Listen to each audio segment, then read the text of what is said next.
Bu şəxslər minimum pensiya ala bilməyəcək, əvəzində isə onlara nə təklif olunur? Azərbaycanda 2006-cı ildən sonra pensiya almaq üçün 2 əsas şərt lazımdır. Bunlardan biri minimum əmək stajı, hazırda 25 il civarındadır. Bu göstərici digəri məcburi dövlət sosial sığorta haqlarının ödənilməsidir.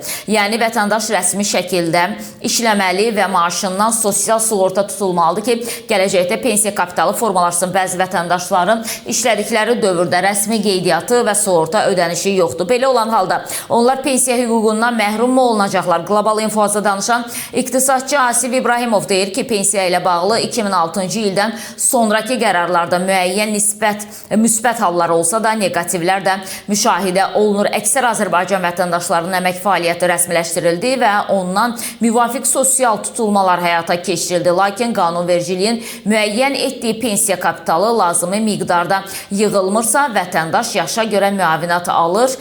Artıq pensiya yaşı çatdıqda düsturlar buna uyğun hesablanır. İqtisadçı bildirir ki, Azərbaycanda heç kim pensiya almaq hüququndan məhrum deyil. Qanunvericilikdə nəzərdə tutulmuş pensiya yaşına çatan şəxs işləməsə belə minimum məbləğdə təqaüd alır. Qeyd eləyək ki, Azərbaycanda 2025-ci il fevralın 1-dən pensiyaya çıxacaq şəxslərə təyin edilən pensiyanın minimum məbləği 320 manatdır. Əmək pensiyası almayan, rəsmi gəlirləri olmayan, yəni işləməyən 65 yaşına çatmış kişilərə və 64 yaşına çatmış qadınlara isə aylıq 220 manata görə müavinət verilir deyə məlumatda qeyd olunur.